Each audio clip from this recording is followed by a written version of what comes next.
Et on est Siman Resh Lamed Bet. Ça commence la halachot de Mincha, la prière de Mincha. Et le Shulchan Aruch, le titre c'est Dvarim HaAsurim La'asot B'Sha'at HaMincha. Donc c'est le Siman 232. Et ce qu'on n'a pas le droit de faire avant l'heure de Mincha. Bon, d'abord on va commencer. C'est quoi Mincha? En fait, la traduction littérale de Mincha, c'était l'offrande de farine. Je ne comprends pas. Alors quoi? On sait très bien les tfilotes, pourquoi elles sont faites? En fait que les tfilotes, en vérité, on doit prier, mais Chachamim, ils ont institué en parallèle avec les korbanot. Parce qu'en réalité, la prière qu'on fait a le même effet que les korbanot. Donc il y avait 2 korbanot qu'on faisait journaliers, un en début de matin, de journée, début de journée en fait, c'est pour ça qu'il y a beaucoup qui font le net, ouais, c'était dès le net on faisait, et un en fin de journée. C'était pas vraiment la fin de journée. La halacha, elle est qu'on avait le droit jusqu'à la shekia, mais en vérité, on faisait ça un peu plus tôt. Normalement, c'était Shmone Sharot Vachetzi, c'est ce qu'on appelle Mincha Ktana. Ouais. C'est 8h30 de la journée, c'est un peu. Alors pourquoi on appelle Mincha? On parle ici des sacrifices, c'était des holocaustes. C'est quoi l'holocauste? C'est un animal entier. Tous les sacrifices, on offrait. C'est pas que je beaucoup besoin. Ouais. Mais l'essentiel, c'était verser le sang de l'animal, plus les entrailles et les suifs, ce qu'on appelle, c'est les graisses interdites. En fait, les suifs et les graisses, c'est la même chose, mais on appelle ça le chélève. Ce qui est interdit dans la Torah, on appelle suif, bien que c'est de la graisse. C'est ce qu'on offrait au Beth Amikdash. L'animal, la viande de l'animal avait une certaine kedusha, une certaine sainteté, on devait manger. Il y avait des règles. Certains corbanotes, c'était les Kohanim selon qui pouvaient manger, d'autres corbanotes, c'était même les Israël, évidemment, il fallait faire ça. Or, ça s'appelle le korban, maintenant. Chaque korban était associé, on associait au sacrifice journalier, au latatamid, il y avait korban mincha, qui était composé de farine, d'huile, donc un mélange de farine et d'huile, plus ce qu'on appelle les libations du vin qu'on devait verser aussi. Ouais. Et la tfila de mincha, en fait, elle est en parallèle, elle correspond au sacrifice de la fin de journée. La tfila de Harvit, c'était quoi? Alors, il n'y a pas de korban le soir. C'est tous les membres, tous les morceaux de viande qui n'avaient pas été consumés durant la journée, on les mettait pendant la nuit. Mais en réalité, ça dépendait.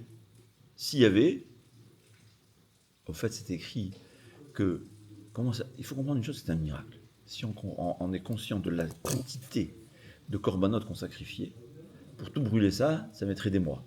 Ce qu'on faisait en un jour. Ouais. Erev Pessah, c'était 2 millions de corbanotes. 2 millions d'entrailles. Même si c'est 1 kilo, c'est 2 millions de kilos. Comment tu peux brûler ça? 2 millions de kilos de viande. Comment tu peux les brûler? C'est un miracle. Et au fait, ça se consomme plutôt, selon la personne. Parce qu'au fait, le sacrifice, c'est pas l'essentiel. Quelqu'un qui offre un cadeau à sa femme, il n'aime pas, c'est rien. Ouais. Surtout s'il fait des cadeaux pour la flatter et ensuite faire des bêtises. C'est comme un cas que tu m'emmènes un korban, c'est pas ça. L'essentiel d'un korban, c'est le cœur. C'est qu'au fait, je me soumets à Kadosh Baruch Hu, je suis prêt à qu'on me fasse moi ce qu'on a fait à l'animal pour Kadosh Baruch Hu. Je suis tellement prêt à m'annuler devant Hachem. Maintenant, les chairs qu'on brûlait de mon korban dépendaient de ma teshuva. Ouais. Si vraiment j'étais vraiment avec bon cœur, le cœur, la tension réelle, eh ben, en une seconde, tout brûlait. C'est plus rien. Si je mettais du temps, eh ben, ça mettait du temps à brûler. Et il y avait des gens que leur chair, leur viande, leur korban restait pendant des mois. Jusqu'à qu'ils fassent teshuva. Jusqu'à qu'ils meurent, que là, cette teshuva va fonctionner. C'est comme ça que nos sages nous enseignent. Alors la tfila de Harvit, c'était que ça correspond à ce qu'on appelle Evarim Opdarim. Evarim, c'est les membres, c'est-à-dire dans les sacrifices d'Holocauste. On appelle Ola, on sacrifiait même les membres, alors que les autres sacrifices c'était juste pédarim. C'est quoi pédarim? Les graisses. En fait, on a dit qu'un goy ne peut pas sacrifier un shlamim. Seulement le seul sacrifice qu'un goy peut faire, c'est rola. C'est quoi rola? L'animal total brûlé pour Dieu. Mais un juif, il comprend que non. Que quoi? Tu sacrifies juste les entrailles, des choses que tu n'as même pas le droit de manger, le sang que tu n'as pas le droit de manger, les graisses interdites. Certains membres que je ne sais pas si les gens les mangent, même s'ils mangent, c'est très peu. Et le reste, on mange la viande et tu as une caparata avonot. C'est un peu drôle, non? Hein? Quand je dis aux gens qu'il y a une grande mitzvah de manger Shabbat, quoi? Ouais, une mitzvah, je mange Shabbat. Quoi? Une mitzvah? Ah oui. D'ailleurs, le Gaon, il dit que la sainteté des aliments de Shabbat, c'est au même niveau que la sainteté de la viande de Corban. Au point où le Stapeler, il dit que de la même façon qu'il y a une interdiction de ne pas... Il y a une obligation de manger toute la viande du Corban, c'était limité dans le temps, il y a une obligation de terminer son assiette. Avec toutes ces quantités de viande, il ne pouvait pas tout manger, c'est pas possible. Alors, tu as raison. Alors, ce qui n'était pas mangé, on brûlait. Et comme elle a dit qu'il y avait un des grands tzadikim, malheureusement, j'ai pas la mémoire des noms, ouais, que Shalosh Tzvachot, 3 cris a poussé la Hazara, l'un d'eux, c'était qui rentre Rabbi Ben Eli Mishmael, j'en pas un, qu'il avait apparemment un estomac sans fin. Et tant qu'il était là-bas, ce Cohen-là, il n'y avait jamais eu de notar, jamais eu de viande rédressée. Parce qu'il mangeait tous les jours. C'est pas un qui mangeait tous les jours, il mangeait la quantité qu'il mangeait, c'est quelques tonnes. Ce tzaddik-là. Pourquoi? Il faut comprendre une chose. Quand c'est de la viande sainte, si tu es saint, tu peux manger. Moi, j'avais parlé à quelqu'un de ça, j'avais dit que justement Shabbat, c'est saint. Il m'a dit, très intéressant, lui, il avait son grand-père, un Rav Shapira, apparemment c'est un Mekoubal. Il était souvent, ils s'enfermaient avec le Chazon Ish, avec les grands Mekoubalim de Néorak. Il m'a dit qu'il était mince, il ne mangeait rien en semaine. Arrivé le Shabbat, il n'arrêtait pas de manger. Tout ce que sa femme lui donnait, il mangeait sans arrêt. Et il restait mince. C'est-à-dire, au fait, quand la Gemara parle de ce tzaddik-là qui mangeait, c'est pas quelque chose de matériel. C'est juste spirituel. C'est un aliment. C'est très intéressant. C'est-à-dire que dans la Torah, c'est ce que la Gemara dit, un goy ne comprend pas ça. Que le plaisir peut être une élévation spirituelle. C'est drôle. Et quand tu ne manges que pour le Ratzon Hashem, je ne pense pas qu'il mangeait, il avait envie de vomir. Parce que si tu manges quand tu as envie de vomir, ça ne s'appelle pas manger. Ouais. Il y a une mitzvah d'être affamé et Erev Pessah pour manger la matzah. Il y a une mitzvah d'être affamé pour Erev Shabbat. Les tzadikim, ils jeûnent Erev Shabbat. Pourquoi? Parce que le but de la mitzvah, c'est d'avoir du plaisir de l'aliment kadosh. D'accord? En fait, on est dans une grande parenthèse. Hein. Mais c'est important de savoir. Voilà. C'est comprendre les corbanotes. Alors, maintenant, normalement, Mincha, la tfila de Mincha, pourquoi on a préféré l'appeler sur le nom de la Mincha qui est la farine. Alors, ça peut être la farine qui est associée. Mincha, ça s'appelle aussi la Ketoret. C'est quoi la Ketoret? L'encens. C'était 11 parfums. Ouais, 10 qui avaient une bonne odeur et une qui avait une mauvaise odeur. Pour nous dire, quoi? Que tout le monde est accepté. Que la Gemara dit, tout fila qu'il n'y a pas de Rechaïm associé à toi, c'est un problème. Comme on dit, c'est le 11e, pas le 10e. D'accord? Mais il faut c'est pas que il peut, il faut. Hachem, il veut. C'est parce que le tzaddik, il prie. Hachem, il veut que même les Rechaïm, ils viennent à lui, ils prient à lui. C'est ce que je comprends. Il y a des milliards de raisons. En tout cas, la Ketoret, c'était l'encens qui était, en principe, il y avait une bonne odeur, c'est sûr. En tout, c'est ce que tu fais. Bien que tu associes la mauvaise odeur aux 10 bonnes odeurs, le tout, la totalité devient une bonne odeur. C'est ce que d'après le Ran, une des erreurs de Moshe Rabbeinu pour laquelle il n'est pas rentré en Eretz Israël, c'est qu'il a dit Shimona Hamorim, les rebelles. Il a appelé le Ham Israël les rebelles. Et bien, il avait raison, c'est-à-dire les rebelles, non? Ils se sont tous rebellés contre lui, contre Hachem. Dit le Ran. Un individu tout seul, un rachat tout seul, tu peux le dire rebelle. Dit rebelle, dit juif, rebelle, c'est pas des rebelles, c'est des tzadikim. Comment tu comprends ça? Alors on sait aujourd'hui que moins plus moins égale plus. Eh ben, dit le Ran, c'est comme ça aussi chez les Juifs. Tu comprends ça? Moi, je comprends pas. Mais j'y crois. Ouais. C'était une erreur tellement grave de Moshe. Même Moshe Rabbeinu n'a pas compris ça. C'est pour ça qu'il a fait cette erreur.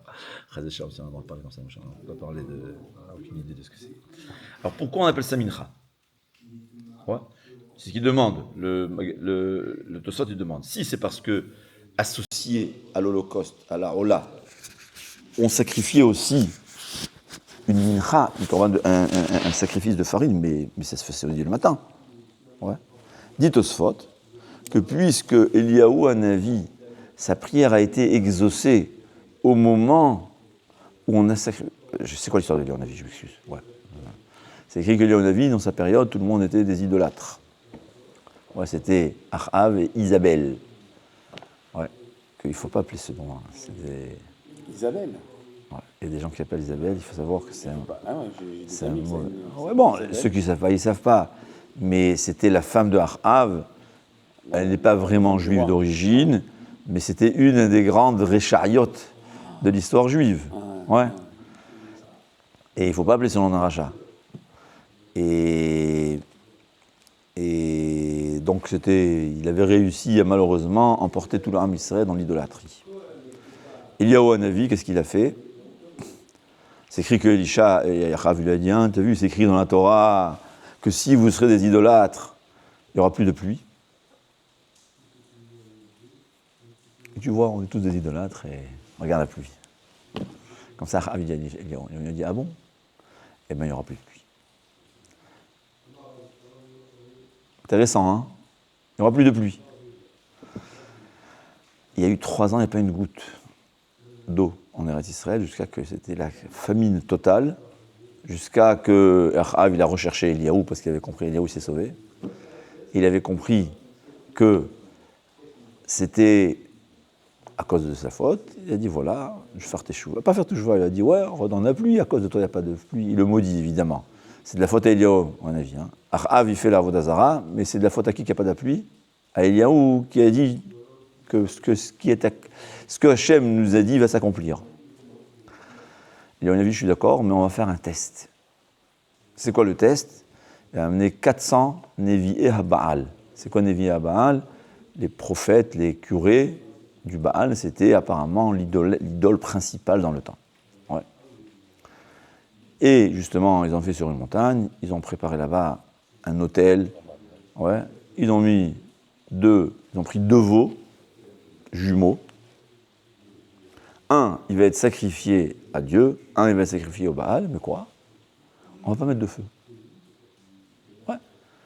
Si le Baal c'est la vérité, eh bien le Baal fera tomber du ciel du feu qui va emporter le sacrifice.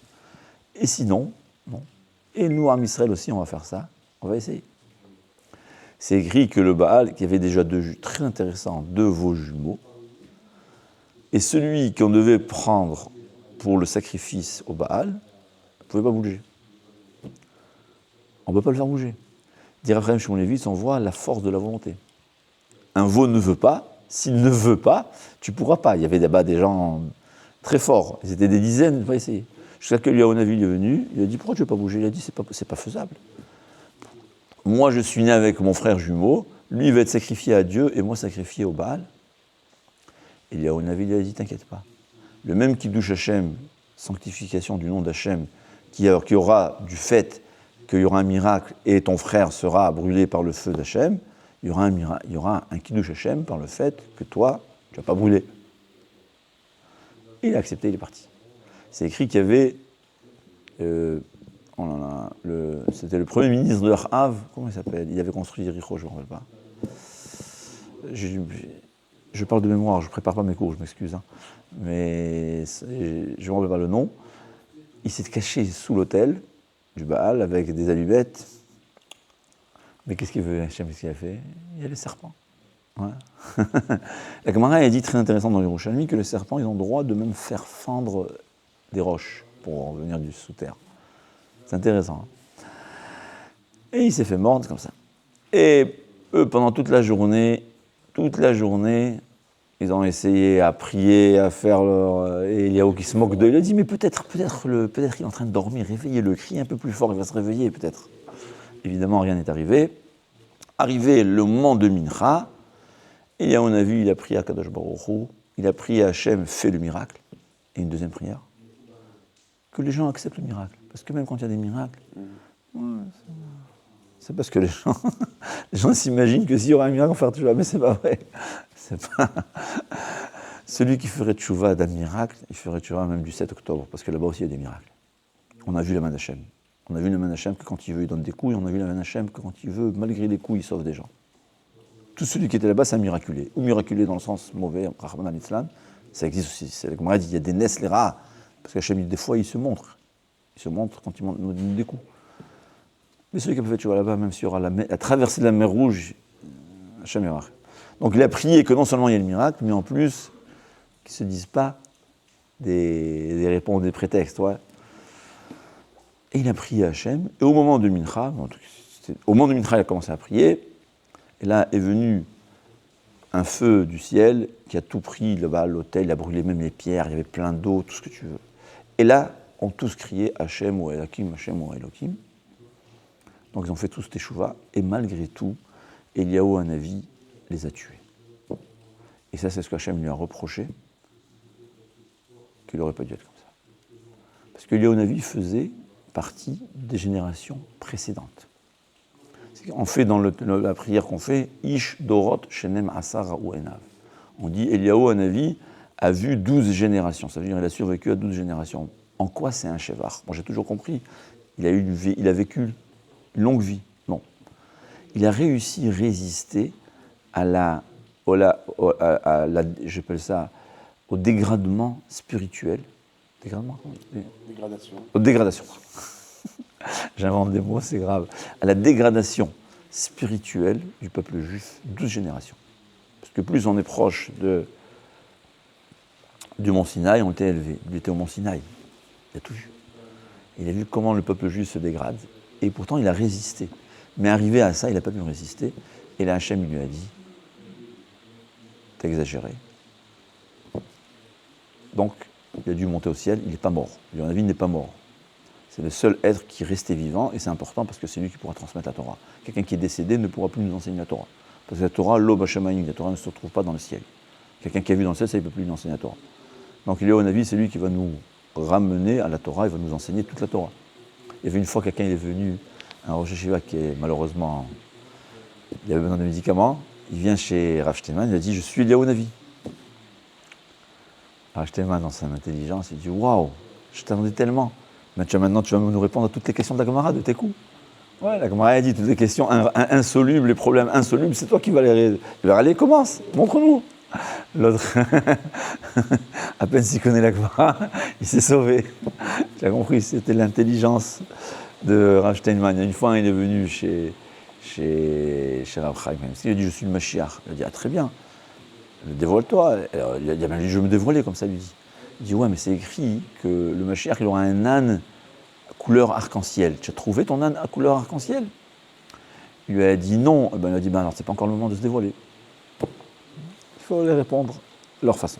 En tout cas, Eliaou Hanavi, alors dit Tosfot, à quel moment? Donc c'est pour cela qu'on sait que le moment de Mincha, la prière de Mincha, c'est un moment propice à l'acceptation de c'est un Et Ratson, ce qu'on appelle. Un moment où Hachem, il est proche de nous, il accepte cette fila, d'où on sait ça, justement, c'est le moment où Hachem il a exaucé la prière de Eliaou Hanavi. Dit Tosfot que c'est possible, qu'à quel moment Eliaou Hanavi cette prière a été exaucée, c'est au moment où on sacrifie le Korban Mincha, les farines qui accompagnaient le sacrifice de l'Holocauste, le Rodat Hamid de l'après-midi. Et donc c'est pour ça qu'on s'appelle ça Mincha. Tosfot Yom Tov, il ramène au nom du Ramban,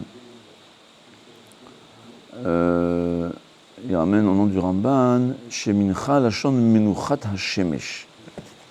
C'est le moment où le soleil il se repose, comme il va se coucher. Bon, il y a d'autres raisons. Moi, ce que je me souviens aussi... Qu'est-ce qu'ils faisaient de la farine? On brûlait, on sacrifiait. Ouais.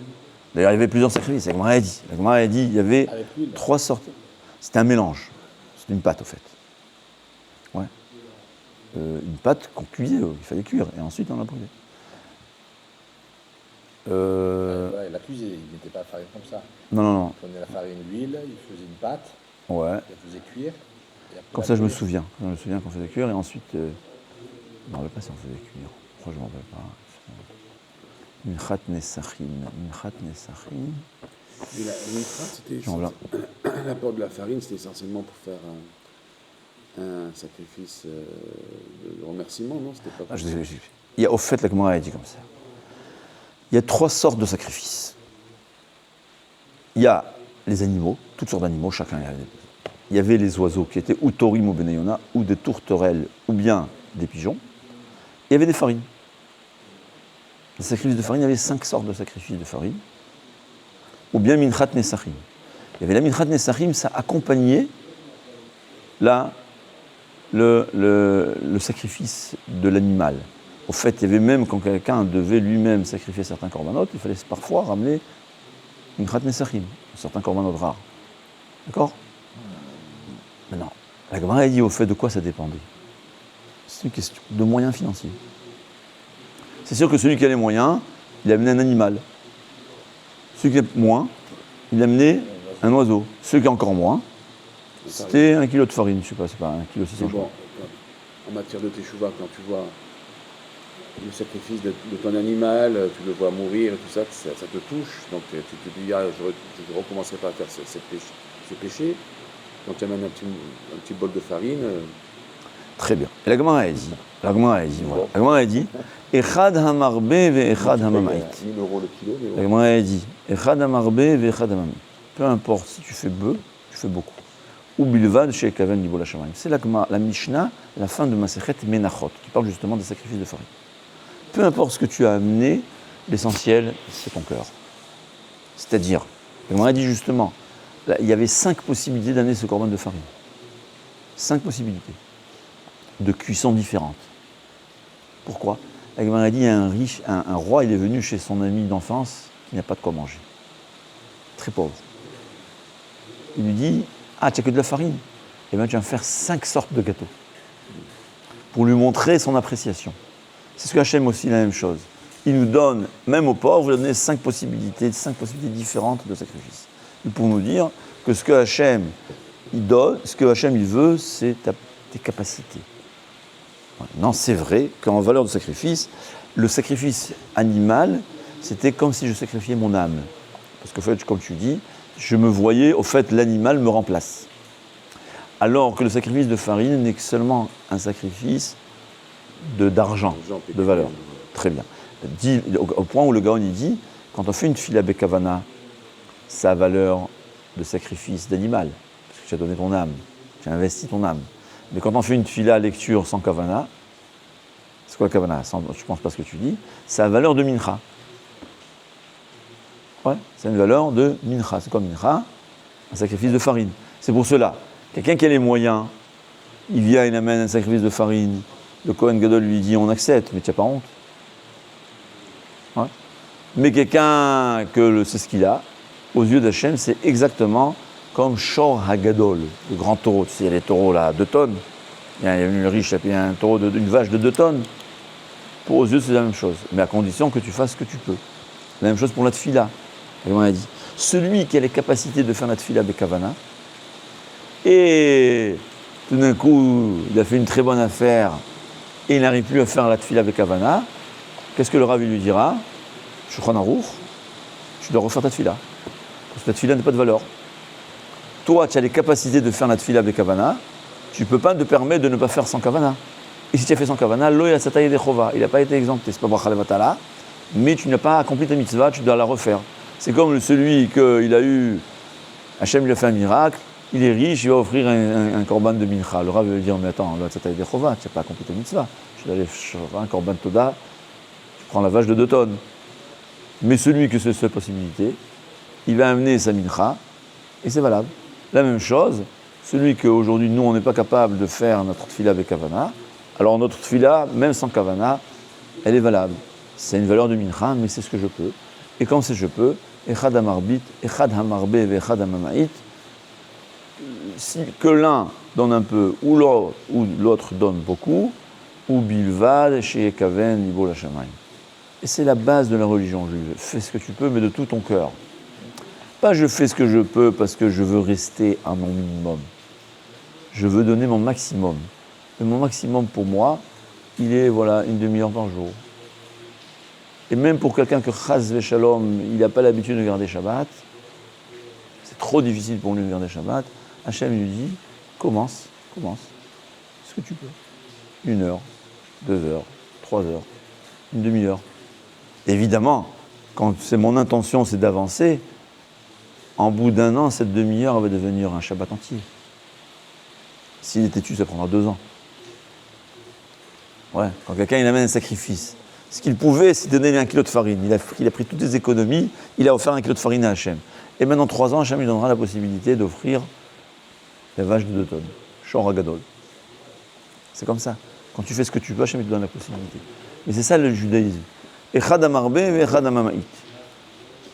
Que l'un donne un peu ou l'autre donne beaucoup, c'est la même chose. Aïkar, je veux donner mon maximum, je veux avancer, c'est mon rêve, c'est ce que je me souhaite, mais je fais ce que je peux. Donc c'est ça la mincha. Ouais. Dis le tour.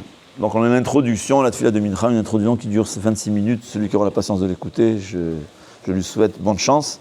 Le katav à tour, ouais, que l'importance de la mincha. Ou me'od, ça je lis ici parce que c'est pas dans le Shulchan Aruch, c'est toute sa introduction. Ou me'od tzarich lizaher ba, il faut faire très attention à mincha. Damar Rabbi Chlebo Amar Avuna le'olam yizaher adam mitzvah mincha, sharelo nena Eliyahu la mitzvah mincha. Faire attention à mincha parce que Eliyahu Hanavi, sa prière a été exaucée au moment de cette fila. Il dit parce que pourquoi? Parce que quand quelqu'un le matin, c'est en début de journée, on peut faire la fila. Arvitz en fin de journée, pas de problème. Mais fermer son magasin pour aller au milieu de la tefila, là, et c'est ce que les chassidim ramènent du Baal Shem Tov, combien c'est valeur? C'est le Baal Shem Tov, bien sûr, Kadosh, mais c'est le tour qui le dit. D'accord? Ouais, au milieu de la journée, pendant son travail, il doit tout faire. Ve'im asaken, ouais, il a fermé son magasin, ou bien il prend quelques minutes de côté, il ferme son magasin pour aller avec Minyan. Sraro harbe meod. C'est quoi Sraro harbe meod? Sa récompense, elle est très beaucoup. Très beaucoup. Pas beaucoup, pas très, très beaucoup. Harbe meod. En plein travail, tu t'arrêtes. Minag Harizal, bon alors en été en France, c'est pas de problème. Ouais. On fait en fin de journée. Hein. Ouais. Bon, il dit que le Harizal, il donnait tzedaka même avant Mincha. Je ne savais pas. J'ai oublié. Qu'avant chaque prière, au fait, va ani betzedek echeze panecha, je viens te voir avec tzedek. C'est quoi tzedek? Avec tzedaka. Donc avant chaque fila, donner la tzedaka. Et bon, ces les Sfaradim, ils sont moins assidus à ce sujet, mais il faut se laver les mains avant la tefila, même si on n'est pas au courant d'une saleté des mains. Même si les mains sont sales, on est obligé de se laver les mains avant la tefila. C'est assourd de faire une tefila avec des mains chez mes chaussures ou je sais pas, ou des saletés. Mais il vaut mieux, en tout cas c'est ce que dans le monde des yeshivot on fait, avant chaque tefila, se laver les mains. Se laver les mains, c'est aussi une façon de préparation. C'est pas symbolique, ça fonctionne comme ça. Ça nous enlève des toum'a. Les mains, c'est ce qu'ils font à scaniotem, c'est elles qui font toutes les bêtises. Ouais. Tu fais netila, tu purifies de la toum'a qui a été ramenée par les mains. Alors, on ne dit jamais dans la halakha des raisons de Kabbalah,